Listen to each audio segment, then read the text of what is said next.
In the winter of 1258, the Mongol army under Hulagu Khan approached the gates of Baghdad, the jewel of the Islamic world and home to over 1 million souls. The Abbasid Caliph al-Mustasim believed his city's walls, his diplomacy, and Allah himself would protect him from the horsemen from the east. He was catastrophically wrong. What the Mongols did to Baghdad's survivors over the next 40 days would create a template of terror so effective that cities across Asia would surrender at the mere rumor of Mongol approach. The survivors of Mongol conquests didn't simply lose their cities, their wealth, or their freedom. They lost something far more fundamental to human dignity, and what happened to them reveals why the Mongol Empire could conquer more territory in 25 years than Rome did in 4 centuries. This is the story of what it truly meant to survive a Mongol conquest, and why those who lived often envied the dead. The Mongol approach to urban conquest followed a calculated pattern of psychological warfare perfected over decades of campaigning. When Mongol scouts first appeared outside a city, they would capture local peasants and herdsmen from the surrounding countryside, extracting detailed intelligence about the city's defenses, food supplies, and political divisions. These initial captives faced a horrifying choice: cooperate completely and be enslaved, or resist and be flayed alive in sight of the city walls as a demonstration. The Mongols understood that terror was a weapon as powerful as their composite bows, and they wielded it with surgical precision. Cities that heard about Mongol atrocities had already lost half the battle before a single arrow was fired. The psychological impact of knowing what awaited resistors created a climate of despair that undermined defensive preparations and fractured civic unity. The Mongol siege strategy deliberately maximized civilian suffering to incentivize surrender. They would encircle a city completely, cutting off all supply routes and escape paths with a thoroughness that astonished medieval observers. Unlike European or Chinese armies that might leave gaps in their siege lines, Mongol discipline ensured absolute encirclement. They would then systematically destroy all crops, orchards, and irrigation systems in the surrounding countryside, creating an artificial famine that would starve the city from outside before the siege engines even arrived. Refugees fleeing the devastated countryside would flood into the city, straining food supplies and spreading panic. The Mongols would allow these refugees to enter, knowing each extra mouth accelerated the city's starvation. This calculated cruelty served a strategic purpose. A starving, crowded city, full of desperate refugees, was far more likely to surrender quickly, and quick surrenders saved Mongol lives. The Mongols offered every besieged city the same terms, delivered with brutal clarity. Surrender immediately and completely, hand over a portion of your wealth and population, accept Mongol governors, and your city would be spared with most inhabitants allowed to continue their lives. Resist, and every living thing within your walls would be destroyed. These terms were not negotiable, and the Mongols never bluffed. Historical records from the Jami al-Tawarik chronicle how Persian cities would send delegations to negotiate better terms, hoping for medieval diplomatic compromise. The Mongol response was to execute the delegates publicly and begin the assault. This inflexibility was itself a weapon, as cities across Asia learned that Mongol promises were absolute, both their guarantees of mercy for surrender and their promises of total annihilation for resistance. The certainty was almost more terrifying than the threats themselves. When a city chose resistance, the Mongols would begin their assault using captured civilians as human shields and forced labor. Survivors from previously conquered towns would be herded before the Mongol army, forced to fill moats, push siege towers, and absorb the first volleys of defensive fire from the walls. The Persian historian Juvayni recorded how at the siege of Merv, the Mongols drove thousands of captives forward, carrying construction materials, forcing defenders to choose between killing their own countrymen or allowing the siege works to advance. Many defenders, recognizing family members among the human shields, broke ranks to help them, creating breaches in the defensive line. Those captives who survived the assault were not freed but moved to the next siege to repeat their role. Some unfortunate souls served as human shields for multiple sieges, their presence before different cities a walking testament to Mongol conquests. They were kept barely alive, fed just enough to remain mobile, their emaciated forms visible from the walls as warnings of what resistance brought. The Mongol siege engines themselves often incorporated human suffering into their operation. Captives would be forced to construct the trebuchets, catapults, and siege towers under threat of immediate execution for any slowdown. Chinese and Persian engineers captured in previous campaigns would be compelled to design ever more effective siege weapons, knowing their families' lives depended on their success. The Mongols would sometimes load their catapults with the severed heads of executed prisoners, launching them over city walls to spread disease and terror simultaneously. At the Siege of Kaffa in Crimea, Mongol forces famously catapulted plague-infected corpses over the walls, creating one of history's first recorded instances of biological warfare. The psychological impact of seeing dismembered bodies of neighbors and relatives raining from the sky, often still wearing recognizable clothing, would break the morale of defenders more effectively than any conventional bombardment. Once a city's walls were breached after prolonged resistance, the Mongols would implement their systematic protocol for urban conquest. They would first seal all remaining gates to prevent escape, transforming the city into an open-air prison. Then, they would divide their forces into specialized units, each with specific assignments. One unit would secure granaries and treasuries, another would round up artisans and craftsmen, a third would separate women and children from men, and a fourth would begin the methodical slaughter of the general population. This division of labor allowed the Mongols to process a conquered city with terrifying efficiency, completing in days what chaotic sacking might take weeks. The systematic nature of the operation, more bureaucratic massacre than battle frenzy, demonstrated the Mongol genius for organization. They approached urban destruction with the same methodical planning they applied to military campaigns, ensuring maximum thoroughness with minimum waste of Mongol resources. The immediate survivors faced a selection process that determined their fate within hours of the city's fall. Mongol commanders would assemble the population in open areas outside the city walls, where they could be guarded with minimal forces. They would then walk through the crowds, selecting individuals based on age, gender, and apparent skills. Young women of childbearing age would be separated first, destined for distribution among Mongol warriors or sale in slave markets stretching from China to Egypt. The historical record from Ibn al-Athir describes how Mongol soldiers would inspect women's teeth like horses, checking for youth and health. Those selected would be immediately branded or marked to indicate Mongol property, a process done without ceremony or privacy. Women who resisted this inspection were killed on the spot, their bodies left as warnings to others. The speed and efficiency of this process, handling thousands of people in a single day, revealed the Mongols' extensive experience in human trafficking. Skilled artisans faced a different but equally brutal selection process. The Mongols had learned that craftsmen, engineers, and scholars were valuable assets that could be transported and exploited across their empire. They would force survivors to demonstrate their skills immediately, requiring blacksmiths to work metal, weavers to create cloth, and scribes to write on demand. Those who could prove useful skills would be chained together in work gangs and marched eastward toward Mongol territories, often covering thousands of miles on foot. The journey itself killed many, but the Mongols calculated that even if half died en route, the survivors would still represent valuable economic assets. Marco Polo's accounts describe entire districts of captured Chinese, Persian, and Russian craftsmen working in Mongol cities, creating a multicultural slave workforce that built much of the empire's infrastructure. These artisans lived in a strange limbo, valued enough to be kept alive but never free, their skills ensuring survival while condemning them to permanent servitude. Children above a certain age faced the darkest fate of all survivors. Mongol commanders would order boys approximately 7 to 15 years old, separated from their families, and evaluated for potential military service. Those showing physical strength would be forcibly conscripted into auxiliary units, given minimal training, and deployed in future campaigns as expendable troops. These child soldiers would be placed in the most dangerous positions during subsequent battles, their lives spent to save Mongol casualties. The secret history of the Mongols references this practice as standard procedure, with thousands of conquered children serving in what amounted to suicide battalions.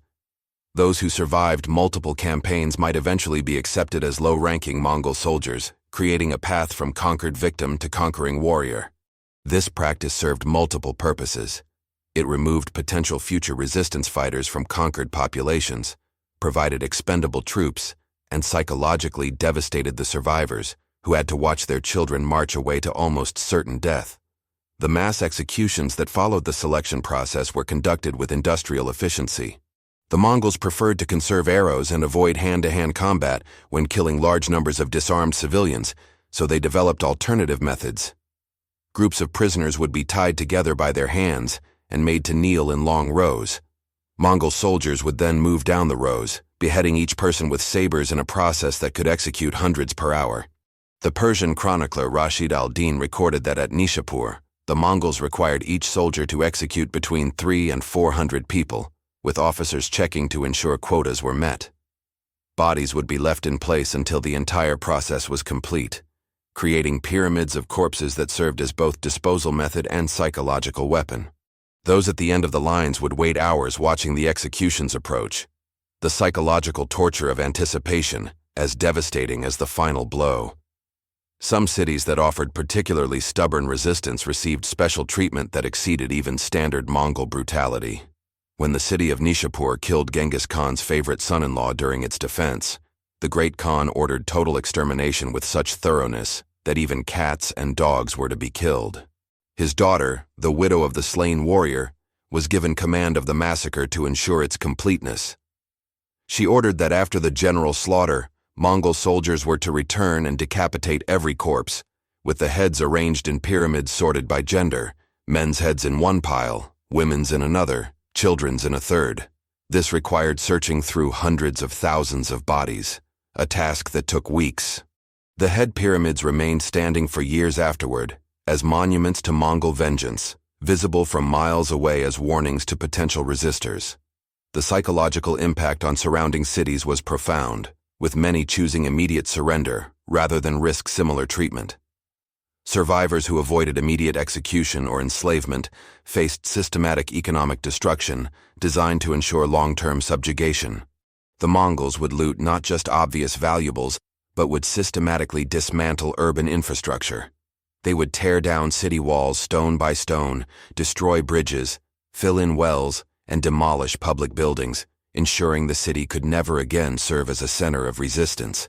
They would burn libraries, smash irrigation systems, and destroy agricultural tools, reducing sophisticated urban economies to subsistence-level poverty. The destruction of Baghdad's House of Wisdom, which contained centuries of accumulated scientific and philosophical knowledge, resulted in so many books being thrown into the Tigris River that witnesses claimed the water ran black with ink for days. This wasn't mindless vandalism but calculated strategy. A city without walls, books, tools, or infrastructure could never mount effective resistance again. Survivors returned to ruins that would take generations to rebuild, if they were ever rebuilt at all. The Mongols implemented a hostage system among survivors that created permanent psychological control. After conquering a region, they would demand the sons of nobility and wealthy families be sent to the Mongol court as guests or students. These hostages, some as young as 10 years old, would spend years or even lifetimes in Mongol camps, their continued survival dependent on their family's continued loyalty. Rashid al-Din's chronicles describe how these hostages would be educated in Mongol customs, language, and warfare, essentially being reprogrammed to serve their conquerors. If their home regions rebelled, the hostages would be executed publicly, often in creative and brutal ways designed to maximize the psychological impact on their families. Some hostages eventually rose to positions of authority within the Mongol administration, returning to govern their own conquered peoples as Mongol officials. This created a collaborator class whose loyalty was ensured by their years of captivity and the knowledge that their families remained under Mongol control. Women survivors faced particular horrors that combined sexual violence with systematic exploitation. After the initial selection separated younger women from older, the chosen victims would be distributed among Mongol soldiers as war prizes, with higher-ranking warriors receiving larger shares. Chronicles from multiple sources describe how women of conquered cities would be raped repeatedly by different soldiers, with some reports suggesting individual women might be assaulted by dozens of men over the course of days. Pregnant women received no special consideration. Numerous accounts describe Mongol soldiers killing pregnant captives by cutting open their abdomens, both as casual cruelty and as a method of ensuring no potential future enemies survived. Those women who survived the initial violence would be incorporated into the Mongol camp system, where they served as cooks, servants, and concubines. Some eventually married Mongol soldiers, not from choice, but as a survival strategy in a world where all other options had been destroyed. Their children, born of conquest and rape, became part of the Mongol population, their mother's heritage erased. The Mongols developed a mobile slave system that allowed them to exploit survivors economically while maintaining military mobility. Captured populations would be organized into forced labor columns that followed the Mongol armies, providing logistical support by herding livestock, maintaining weapons, and processing supplies. These slave columns could number in the tens of thousands, creating a moving economy that sustained the military campaigns.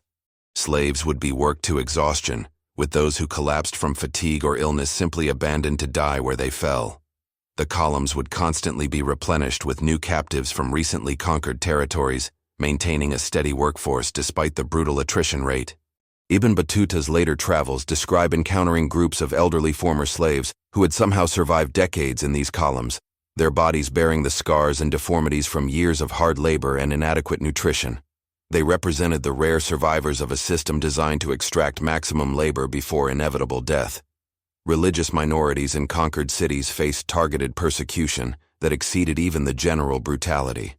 The Mongols, initially practitioners of shamanistic traditions, held particular contempt for the religious certainty of Christians, Muslims, and Buddhists. They would sometimes force clergy to renounce their faiths publicly or face execution, creating theological crises for believers. At Baghdad, Hulagu Khan reportedly executed the caliph by wrapping him in carpets and having horses trample him to death, a method that avoided spilling royal blood but ensured maximum suffering. Mongol commanders would desecrate holy sites, stabling horses in mosques, churches, and temples, and using sacred texts as kindling for fires. This religious persecution served practical purposes. Destroying religious authority eliminated potential centers of resistance and demonstrated that the Mongol Khan superseded all other powers, earthly or divine. Survivors who maintained their faith did so in secret, the public expression of religion suppressed for generations in some conquered territories. The Mongols implemented a tribute system among survivors that ensured permanent economic exploitation. Conquered territories would be assessed for their productive capacity, then assigned tribute quotas far beyond sustainable levels. Tax collectors, often recruited from the conquered population itself, would extract grain, livestock, precious metals, and human labor with ruthless efficiency. Failure to meet quotas would result in collective punishment, with Mongol officials executing village elders or burning entire districts. This system created a perverse incentive structure where communities would turn on each other, identifying wealthy neighbors who might be hiding assets or denouncing those suspected of hoarding.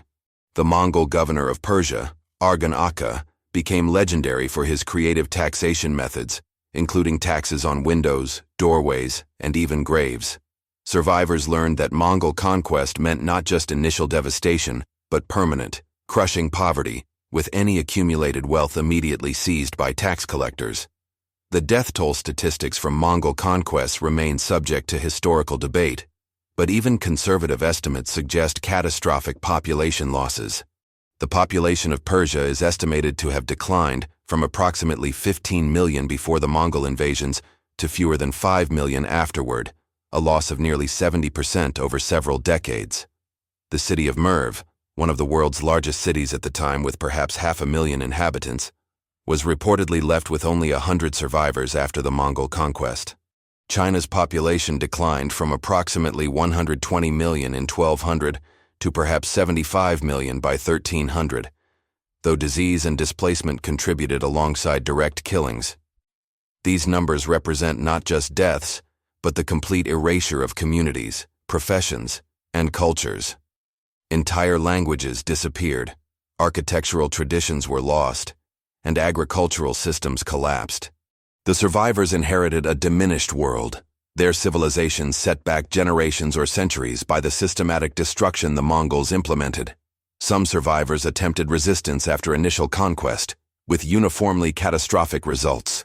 The city of Herat in Afghanistan surrendered to the Mongols, accepted garrison troops, and then rebelled 6 months later, massacring the Mongol soldiers stationed there. When Mongol forces returned, they implemented punishment so severe it entered historical memory as a warning. Every single inhabitant was reportedly executed, with Mongol soldiers required to kill 24 people each to ensure thoroughness. The city was then razed completely, with even the irrigation systems destroyed to ensure it could never recover. A year later, Mongol officials sent investigators to Herat to verify its destruction was complete, and they reportedly found survivors who had hidden in cellars and caves. These discovered survivors were hunted down and killed, and the city was burned again. This pattern repeated across the empire. Rebellion brought not just punishment, but annihilation so complete that it deterred resistance for generations. Survivors learned that accommodation, no matter how humiliating, was the only path to survival. The Mongol conquest created vast refugee populations that destabilized regions far beyond the actual zones of conflict. Survivors who managed to escape would flee westward or southward, bringing tales of horror that often exceeded the actual brutality, creating cascading waves of panic. Cities in Eastern Europe and the Middle East found themselves overwhelmed by refugees, straining food supplies and creating social tensions. Some cities closed their gates to refugees, forcing desperate populations to camp outside walls, where many died from exposure and starvation. These refugee flows spread disease, particularly plague, which devastated populations already weakened by war and malnutrition. The Black Deaths later spread through Europe may have been facilitated by the population movements and social disruptions caused by Mongol campaigns decades earlier. Survivors who fled their conquered homelands often never returned, creating diaspora communities scattered across continents, permanent exiles from territories now under Mongol control. The psychological trauma inflicted on survivors manifested in ways that shaped cultures for generations. Contemporary chronicles describe survivors exhibiting what we would now recognize as severe PTSD, nightmares, inability to hear sudden noises without panic, and desperate submission to any authority figure for fear of violence. Parents who had watched their children killed or enslaved suffered complete psychological breaks, with some accounts describing survivors who lost the ability to speak or care for themselves. The trauma became generational, with children raised by traumatized parents inheriting their fear and submission. This psychological subjugation proved as effective as physical occupation in maintaining Mongol control. Entire societies developed what historians call cultures of survival, where traditional values of honor and resistance were replaced by pragmatic submission and collaboration. The survivors didn't just lose their cities and families, they lost their cultural confidence and historical agency, becoming subjects rather than citizens of their own lands. The Mongols' treatment of survivors included deliberate cultural genocide designed to erase distinct identities. They would forcibly relocate populations, mixing ethnic and linguistic groups to prevent unified resistance. Skilled craftsmen from Samarkand would be moved to Mongolia, farmers from Russia relocated to Persia, and Chinese administrators sent to govern Central Asian cities. This human shuffling served military purposes by breaking community bonds that might foster rebellion, but it also had profound cultural effects. Traditional crafts, languages, and customs would be lost when communities were dispersed. The Khwarezmian civilization, which had produced advanced mathematics, astronomy, and architecture, essentially disappeared as a distinct culture after Mongol conquest scattered its population across Eurasia. Survivors found themselves strangers in foreign lands, unable to pass on their cultural heritage to children who grew up speaking different languages and practicing different customs. This cultural destruction was as permanent as any physical massacre. Some survivors managed to find unexpected advantages in the new Mongol-dominated order. The Pax Mongolica, the relative peace within the vast Mongol Empire, created opportunities for trade and travel impossible in the fractious pre-conquest period.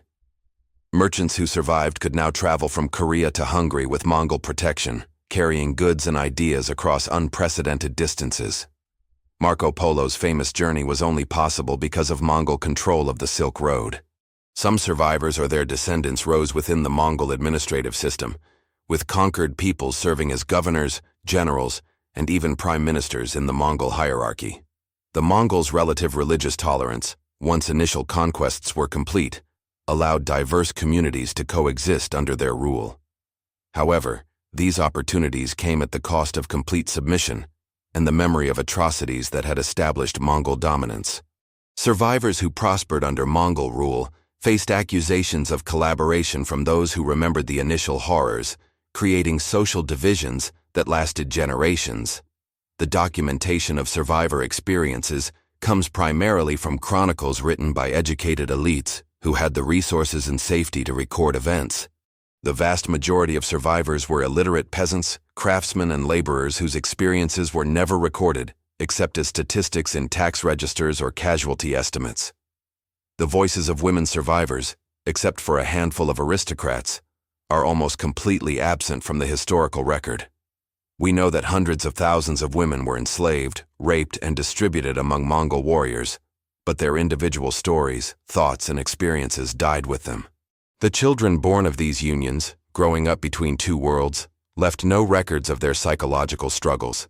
The historical record gives us the framework of what happened to survivors, but the emotional and psychological reality of living through and after Mongol conquest remains largely unknown. This absence is itself a form of erasure, a final theft from survivors whose suffering was never fully witnessed or validated by history. The long-term survivors developed various coping mechanisms to endure ongoing Mongol domination. Some communities turned inward, maintaining secret traditions and languages in private while performing submission publicly. Others completely adapted to Mongol ways, with some Turkish and Persian groups eventually becoming Mongol allies and adopting similar military practices. The psychological phenomenon of identifying with one's oppressor helped some survivors maintain sanity in impossible circumstances, though it also meant abandoning previous identities and values. Religious communities often became centers of survivor solidarity, with monasteries, madrasas, and temples serving as places where pre-conquest culture could be preserved. However, these institutions remained under Mongol surveillance, and any sign of political organization would result in immediate suppression. Survivors learned to compartmentalize their lives, showing one face to Mongol authorities while maintaining private spaces of cultural continuity. This dual existence became normalized, a permanent state of cultural resistance through survival. The biological legacy of Mongol conquests manifested in the survivor populations in measurable ways. Genetic studies have revealed that approximately 16 million men living today carry Y chromosome lineages descended from Genghis Khan and his close male relatives, suggesting massive reproductive success among Mongol conquerors. This genetic legacy represents the biological reality of sexual violence and forced reproduction during the conquests. Survivor populations also show genetic bottlenecks, indicating periods of catastrophic population reduction, followed by recovery from small surviving groups. The intermingling of populations through forced relocations created new genetic admixtures across Eurasia, with populations showing unexpected combinations of East Asian, Central Asian, and European ancestry. These genetic signatures, still visible in modern populations, serve as biological documentation of the conquest's demographic impact. Every survivor who reproduced carried forward not just memories, but genetic evidence of what their populations endured. The survivors' descendants eventually formed the populations of the successor Mongol states, the Golden Horde in Russia, the Ilkhanate in Persia, and the Chagatai Khanate in Central Asia. Over generations, the distinction between conquerors and conquered began to blur as Mongols adopted local languages, religions, and customs. The great-grandsons of survivors found themselves serving great-grandsons of conquerors in complex social hierarchies, where the original trauma of conquest became historical memory rather than lived experience. However, the cultural memory of the initial devastation remained powerful. Russian chronicles continued to refer to Mongol overlords as the Tatar yoke for centuries, emphasizing the oppressive nature of their rule. Persian poetry from the Ilkhanid period contains coded references to Mongol atrocities, keeping memory alive through literary tradition. The survivors' descendants never fully forgot what their ancestors endured, and this historical memory influenced how these populations viewed authority, foreign powers, and collective action for centuries afterward. Modern archaeological investigations have begun to reveal physical evidence corroborating historical accounts of what survivors endured. Excavations at Mongol conquest sites have uncovered mass graves showing evidence of execution-style killings.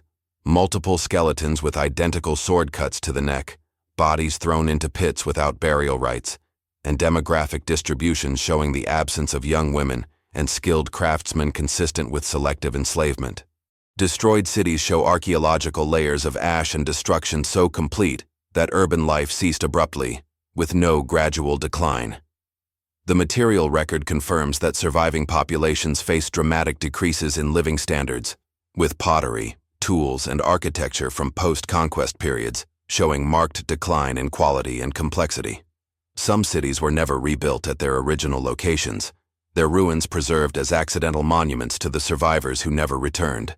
These archaeological findings transform historical chronicles from potentially exaggerated accounts into documented evidence of systematic brutality, giving silent testimony to the suffering of survivors whose voices were never recorded. The experience of surviving Mongol conquest reveals fundamental truths about human resilience and the cost of survival under extreme oppression. Those who lived through the initial massacres, enslavement, forced relocations, and systematic exploitation showed remarkable adaptability, finding ways to continue existence even after losing everything that previously defined their lives. Their survival ensured that civilization itself continued in conquered territories, preserving knowledge, skills, and cultural traditions even under brutal subjugation. However, survival came with profound costs: psychological trauma, cultural disruption, genetic mixing through violence, and the moral compromises necessary to endure under tyrannical rule. The descendants of these survivors built new societies from the ruins the Mongols left behind, eventually creating cultures that outlasted the Mongol Empire itself. The story of Mongol conquest survivors is not just about the horrors they endured, but about the stubborn persistence of humanity in the face of systematic attempts to destroy it. Their suffering was immense, their losses irreplaceable, but their continuation ensured that the Mongol Empire's legacy would ultimately be failure. They could conquer cities, destroy civilizations, and slaughter millions, but they could never completely erase the human capacity to survive, remember, and eventually transcend even the darkest chapters of history.